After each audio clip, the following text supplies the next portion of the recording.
Mwisho, Mheshimiwa Rais, Bishop ametuambia hapa kwamba kazi yako ni ngumu sana.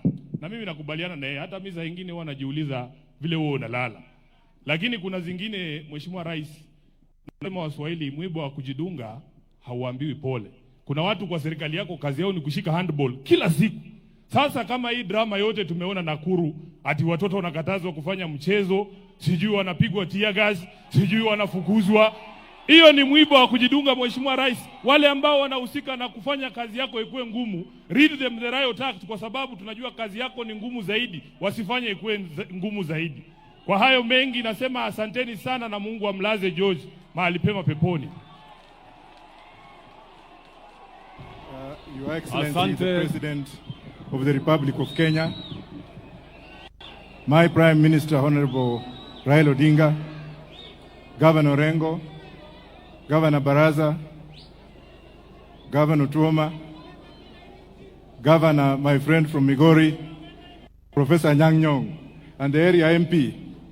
This is the first time I'm meeting this man, Ruto, after the election. I wish you had called me before. Maybe stories would have been different. But let me take this opportunity to tell you that had I won the presidency, maybe I could have been the one talking here. But I congratulate you for your good work. The only thing I have to say, because I've been given 2 minutes, I will say 2 things. Number one, devolution. Governors are suffering. Governors do not have money. The monies have not been sent to these people. Governors are borrowing to pay their employees. Governors are really being faced with the problem of not paying contractors money for devolution. That devolution was brought by the Right Honorable Raila Amolo Odinga. Secondly, I would like you, Mr. President, and I recognize you, I would like you that when you go back home today,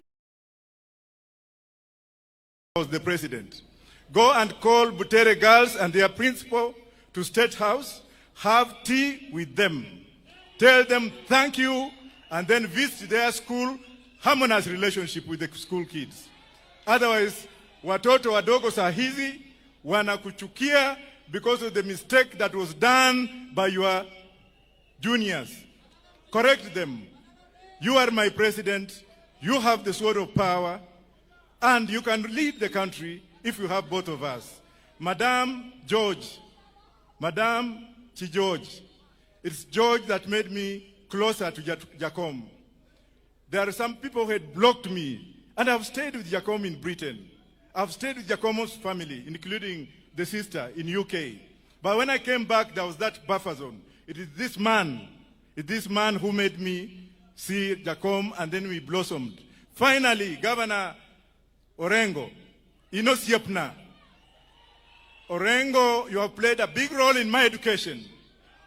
Orengo, you have played a big role in democratization of this country. Orengo, you have played a big role in doing what we have. May I take this opportunity to go and sit down to thank Baba. If you did not do what you did, this country would have burned. But we don't want to burn this country, Mr. President. I want you to go and tell Farouk and group, waambia wakae chini. Because this country is bigger than them. You are my president. Then I'll come and have tea with you. Thank you very much.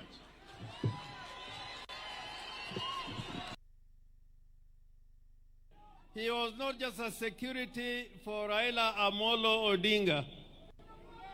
George was a freedom fighter.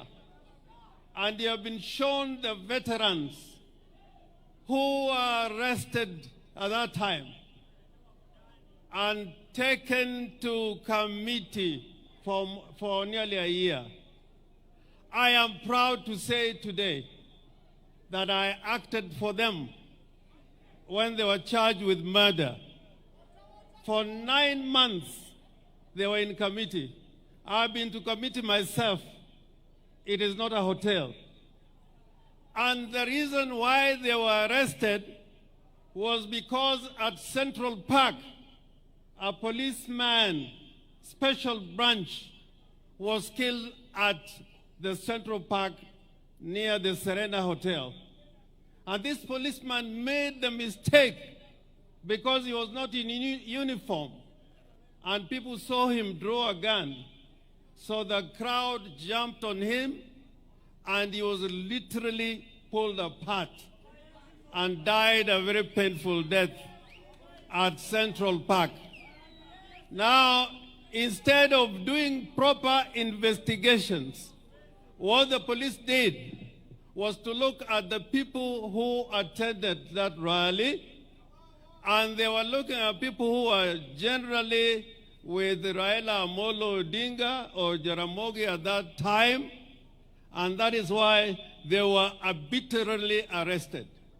Even my own driver, who is here, Mike Okuma, was also arrested. The man I've known for years in the street, known as Dod Kenyatta, he was there. Lumumba Owade, who had just spoken, was there. There were nearly 9 of them. Your Excellency, what helped that case was there was a policeman who recorded his statement in English. And then when we went to court, after he had been sworn to say the truth and nothing but the truth, when he was shown the statement and asked which language he was going to speak in, and he said he is going to speak in Swahili. Unfortunately, his statement was in English. So when I started asking him questions in English, the judge then, Okubasu, insisted that he must answer in English. That there cannot be a policeman who was a superintendent of police who did not understand the English language. So every time I put him a question and read his statement, all the time he was saying, hiyo si mambo yangu, mimi sikusema hiyo. So ujinga ya huyo polisi ndio ilifanya hawa wenzetu wakatoka katika jela. They were found innocent, but the worst thing is that they were charged with murder. And this man would have been hanged. And it was not just one day. Lumumba here, after 8 months, again he was arrested in Bungoma, and they said they had killed the son of the former member for Ebuye, Honorable Sambu. And I used to go to Bungoma every day, very early in the morning from Nairobi. 5 of them were charged during a by-election. Most of those young men died. The veterans who were taken to committee, nearly 3 of them are dead. But what am I trying to say? And you have said it before at one time, that the weaponization of the criminal justice system should stop. The police should not be used to make up trumped-up charges. This young man at that time, he was in prison for 9 months on trumped-up charges because he was a freedom fighter, and that's why he was being arrested and charged with the offense of murder. And I thank God that policeman, he wrote a statement in English, but somebody wrote it for him. And then when he was being questioned in court, he said, no, he didn't know. There was a time when Jaramogi was called upon to go and give a statement at the CID concerning the death of Julie Ward. I think, Raila, you remember this because there's a young man who had gone into exile and had talked to Jaramogi. And Jaramogi made a statement. Instead of investigating that case, they now called Jaramogi to make the statement. And it was not an easy time at that time. So what I'm trying to say, let us build a society which is based on the Constitution and the rule of law. We can say many things. And me, I cannot be praise singing because we fought for a democratic constitution where people should talk. Where people should talk. Where people should talk. I was in parliament when people used to tell Moi that Moi hakuna mahali utaenda. You will be in power until the day you want to go. They told Moi, and I was in Parliament at that time,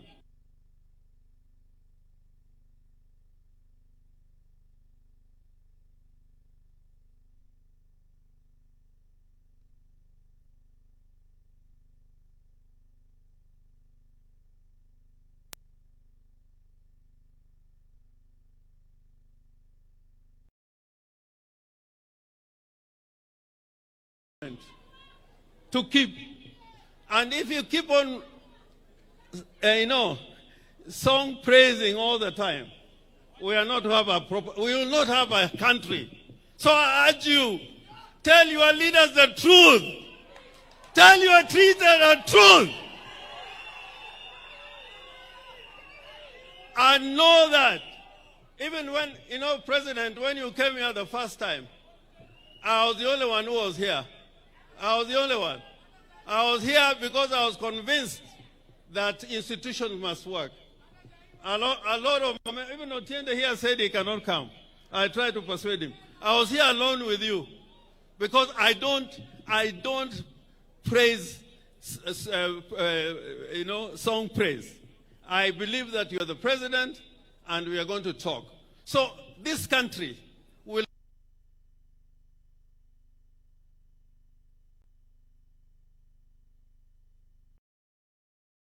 please, when you have something being brought to Siaya, it is a matter of right.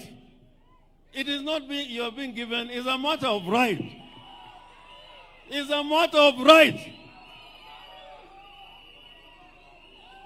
And I cry. When I was in Parliament, I was the only backbencher. I was here with Omamo, I was with Okero, there were other people like Okwanyo, and they used to tell me that you must be in government. All of us cannot be in government. Just fight for your right. Just fight for your right. And you'll have a better country. Asante sana, kwa hayo machache, I call upon Raila Amolo Odinga to come and speak.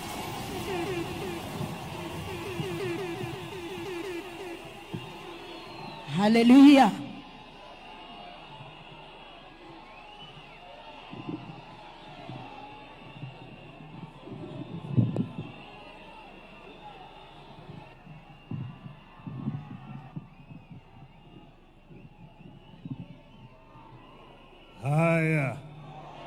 Haya, naweza kuketi. Your Excellency, Mheshimiwa William Samoei Ruto, the President of the Republic of Kenya, the governors, distinguished guests, ladies and gentlemen, hamjambo. Hamjambo tena. Yes. I first want to begin by thanking everybody who has come here today to help us do a send-off to George Nyangira Oduor. It is very, very painful and it's very difficult for me to talk about George. But first let me begin by bringing condolences from Mama Aida, my wife, who cannot be here today because she's on a mission in Korea. That's why she's not here. George is a part of our family.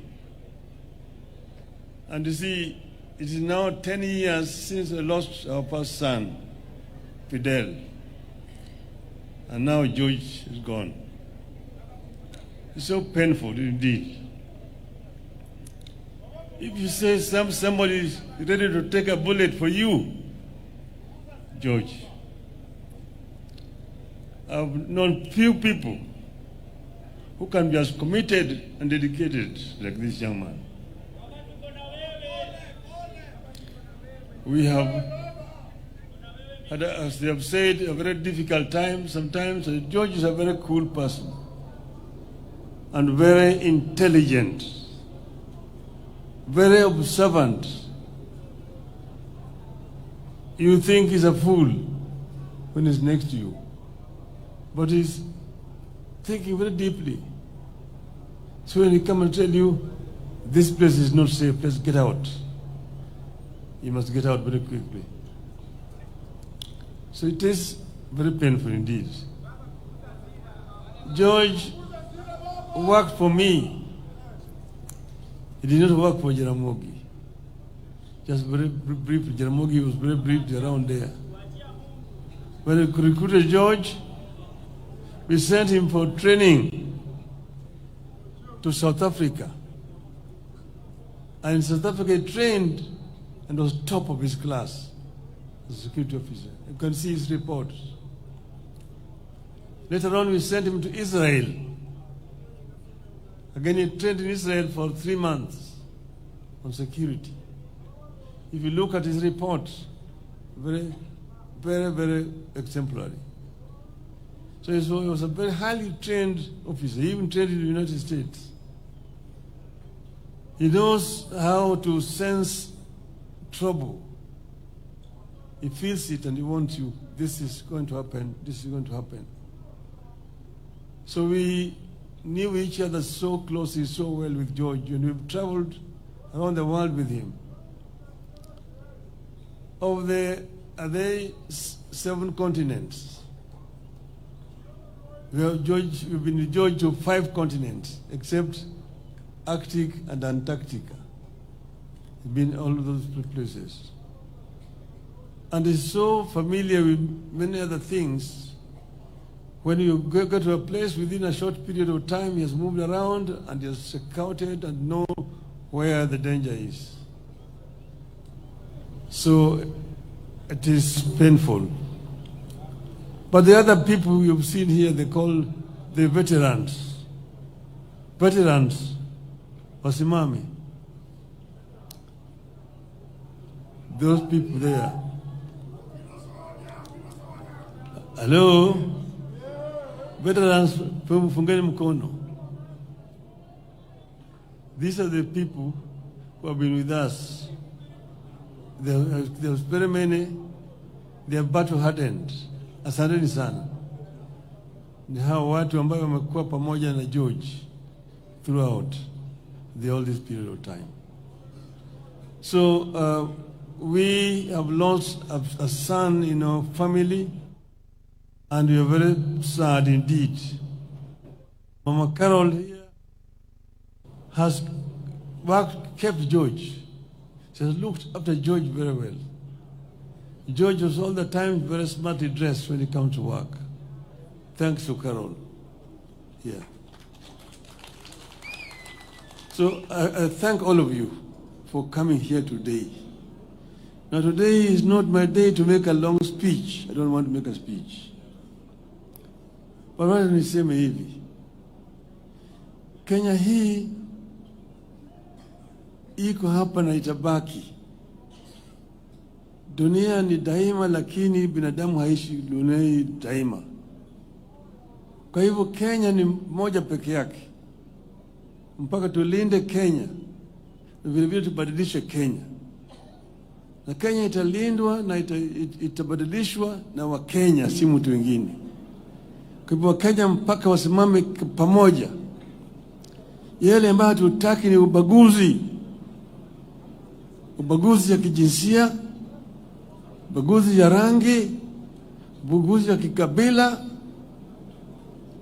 ubaguzi ya huyu ni mzee, huyu ni kijana, huyu ni mama, huyu ni mlemavu, hatutaki. Tunataka kuunganisha Kenya wawe kama kitu kimoja. Hiyo ni muhimu sana. Pili, neno yangu ya pili, Junet yari amesema. Tulipigania kwa nguvu na dhati tupate katiba mpya. Kuna watu wengi ambao walikuwa hawataki katiba mpya.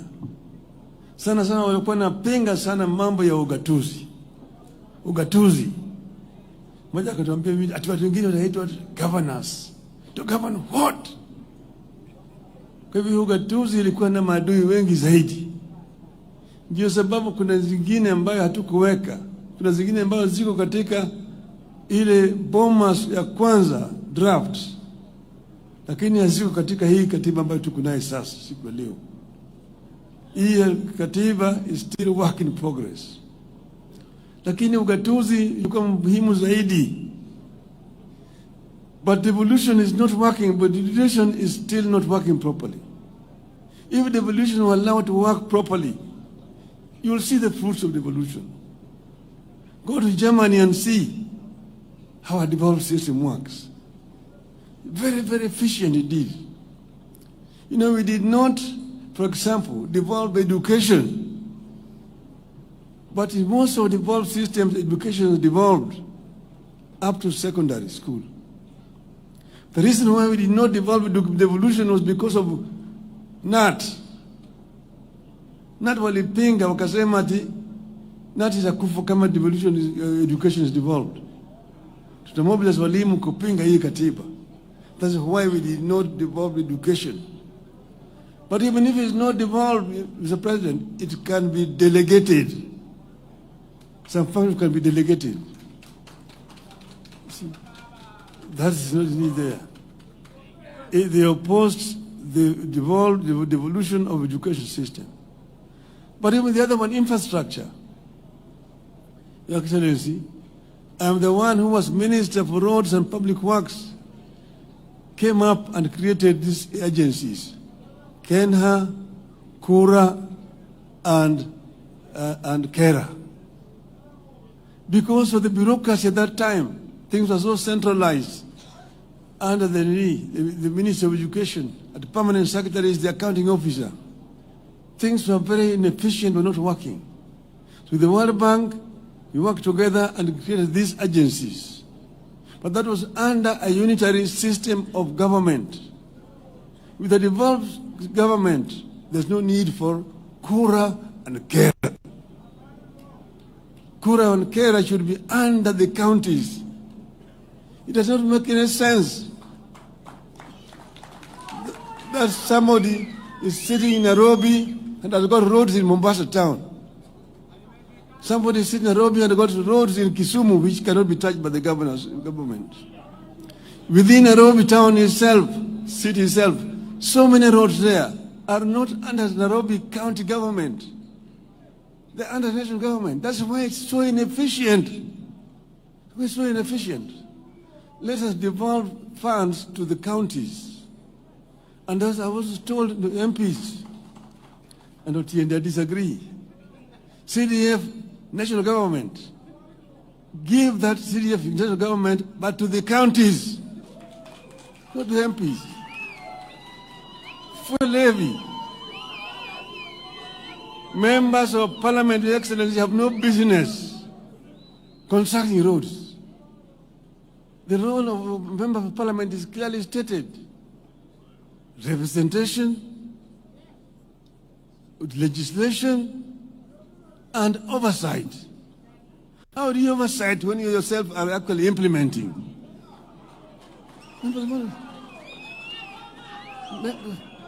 Those funds should go to the counties. And if the governors mess up with those things, then we deal with the governors themselves. But they don't tie the hands of governors. And then MPs go and say, mimi ndio nimejenga barabara hii, pindi nimejenga barabara hii, nimejenga shule hii, nimejenga hospitali hii, governor hajafanya chochote. Because the governor has not been given the money. Give the money to the governors. Let devolution work properly. And that's why I say that if they don't do it, we will make it an election subject. Members of Parliament. So that members of Parliament should allow to do their work and then do oversight, which is your constitutional duty.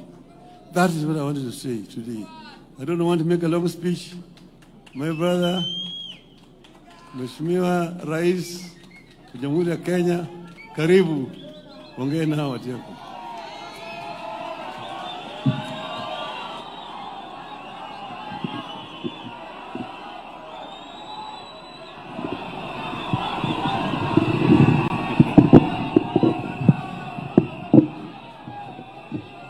Aya, asanteni sana. Tafadhali tuketi.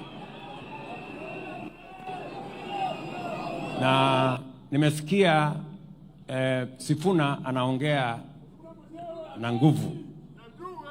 Wakati unaongea mambo yangu Sifuna, ujue mimi ndio mwanzilishi wa ODM. So unaenda polepole kidogo. Yes. Sisi ndio tulianza hii kitu. Ama namna gani? Na unajua ukinisukuma sana nitaitisha mkutano ya founder members ya ODM. Si ndio? Unajua tukiitisha hiyo mkutano tunaweza kufanyia discipline sisi ambao tulianza chama. Si ndio? So tuendeni mosmos. Ile kitu mimi nataka niwaambie ni kwamba vile ndugu zangu wameongea hapo mbeleni, sio lazima sisi wote tuwe katika ndani ya serikali. Ni kweli. Lakini nani alisema kuna watu wamechaguliwa wawe wanakaa tu nje ya serikali all the time? Kuna mtu alisema kuna watu wamepangiwa kukaa nje ya serikali miaka yote? Hapana. And that is why, tuambiane ukweli, that is why baba na mimi tuliketi chini tukasema it is time for us to work on a formula that brings inclusivity and brings all of us to appreciate that it is not necessary for one to get out for one to be in. Sio lazima mtu atoke ndani ya serikali ndio mwingine aingie. Na ndio tulikataa ile maneno ya wale walikuwa wanatupangia mambo ya shares. Kusema kuna watu permanently wanafaa kukaa nje, ni kupaguliwa miaka yote. And that is why I am confident and I speak straightforward that we must get rid of the politics of ethnicity, division, ile siasa ambayo ni ya ukabila, siasa ya chuki, siasa ya kubagua watu wengine. Hiyo siasa tunataka kuondoa katika taifa letu la Kenya. Na inawezekana my friends, inawezekana sisi wote tuchangie katika kuendesha serikali ya Kenya. Inawezekana. That is why that's what broad-based has taught us. It has taught us that we can be together. That others must not be out for others to be in. We can all be there. Sasa niwaulize, simzee baba yetu hapo Oburu ameongea. Amesema anataka watu wa hapa share yao. Na hiyo share yao sio share ya watu wengine. Kila mtu atapata share yake. Therefore it is possible for us, watu ya bara wapate share yao, watu ya mlima wapate share yao, watu ya bonde wapate share yao, watu wa hapa wapate share yao. It is possible for us to have a nation where all of us partake of the national resources and national development. And we must get rid, and I agree with Junet, we must get rid of the past formulas that skews development to one part and against other parts. We must do it right. And that is why hata huyu chairman wetu sasa wa budget, huyu Mungwana Atandi, mimi namwambia Atandi, hata kama wewe sasa ndio utapanga mambo ya budget, uhakikishe na sitakuruhusu ubague mtu yeyote. Upange vizuri, kila mtu apate haki yake. That's what we want. Tunaelewana jameni? So mnasema tupange pamoja. So tuendelee namna hiyo, tushirikiane namna hiyo, tupangane pamoja. Na katika hii harakati baba amesema ya kwamba lazima tupange mambo ya devolution ikae vile tulikuwa tumeikusudia. kumekuwa na msukumano na mvutano. Even as we talk today, National Assembly na county governments wamepelekana kotini kwa sababu ya kuvutana. We must have a conversation as to where are the limits, so that we can allow Parliament to do what it's supposed to do, allow governors and county governments to do what they are supposed to do, so that we can move the country forward together. So tunataka tushirikiane hivyo, tufanye kazi pamoja, na mimi niko tayari kushirikiana na sisi wote, na mimi naamini ya kwamba kati yangu, kati ya team ambayo mimi naongoza na ile team baba anaongoza, we are going to make this country great. And united together, sisi tumesema kama ni kazi ya barabara. I have just said here, and John Mbadi is my minister, that out of the 60 billion we have raised, for the first time, this region is getting almost 5 billion shillings. And it is because they have few roads. We are going to build that into the future. And we cannot deny, we will be living in denial if we don't correct the mistakes of the past by making sure that we balance the country and balance the development of the country.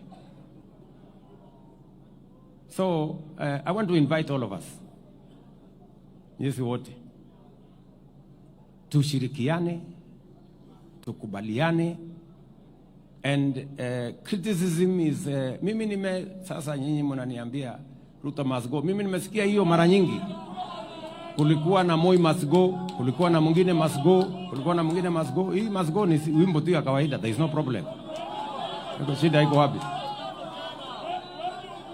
So there is no problem. Mara wananiita sijui nini Zakayo, mara Kasongo, mara nini. I am not bothered. Hii ni majina tu ya kawaida, lakini I am focused. I am focused.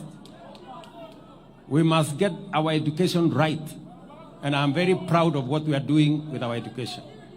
We must get our electrification right. We must get infrastructure right, and we must handle devolution properly, so that we can all move the country forward. And I welcome any assistance from anybody so that we can make Kenya great. That is my mission, that is my commitment, and we are going to do this together. Tumekubaliana jameni? Munasema tushirikiane ama munasema tutengane? Tushirikiane pamoja, tujenge Kenya pamoja, tuache ubaguzi, tuache ukabila, tuache chuki. Huyu George ambaye amelala hapa, he would have agreed with us that tuachane na chuki, tuachane na ukabila, tuachane na ubaguzi, tuunganishe taifa.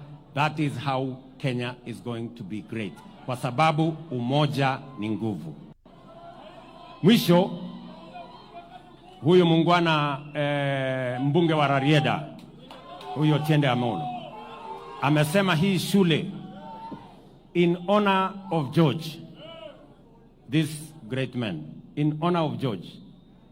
Huyu mbunge wenu amesema tusaidie kujenga hii shule, and I am committing 20 million shillings to elevate this school in honor of this great man. Wewe Otiende Amolo utanifuatana na mimi, next week nitakuandikia kachek ya kuendesha hiyo shule. So tushirikiane hivyo, na kuna mambo mengine mengi ambayo yametaja. Kuna maneno ya hostels, kuna maneno yale mengine ya soko, kuna maneno ya affordable housing. If I had time, I would elaborate, but that is all in our plan. Kwa hivyo, asanteni sana. Nyasaye okwedu. Mungu wabariki. Thank you.